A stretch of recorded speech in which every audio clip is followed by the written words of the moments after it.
On July 11, 1989, the National Resistance Army (NRA) in Uganda rounded up 300 men in Mukura, a small town in northeastern Uganda.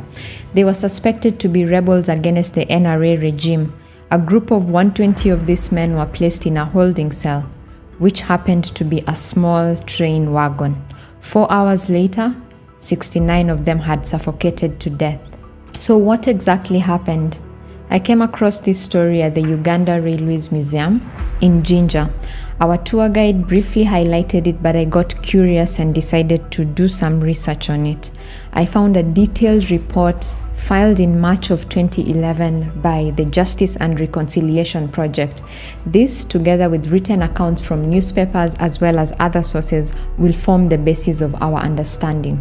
Uganda's political scene in the 1980s was turbulent. A guerrilla war was being fought on several fronts.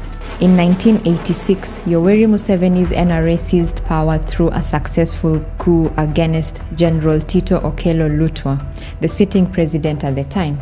As Kampala fell, supporters of Lutwa's Uganda People's Congress, the UPC, fled north. It was easier for them to gather support and spread propaganda in their hometowns. You see, in some African countries, if not most, political affiliation is usually tied to your tribe. Uganda is not any different. Most of the soldiers serving in the NRA hailed from ethnic tribes of Western Uganda. Some were of Rwandese origin, while UPC was mainly composed of people from the north and the northeastern part of Uganda. For these reasons, the NRA knew to quell rebellion they had to make their way to the Teso region of Uganda. Now, this brings us to the days preceding the massacre.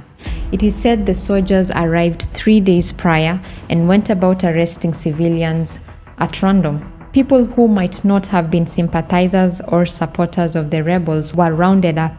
NRA soldiers had difficulties differentiating who was innocent and who was not. Also, there was a language barrier.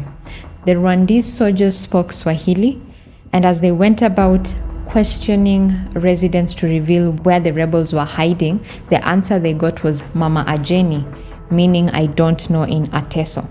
But in Swahili, this means Ajeni's mom. So this led to the soldiers concluding that there was a lady named Mama Ajeni who was the commander of the rebels.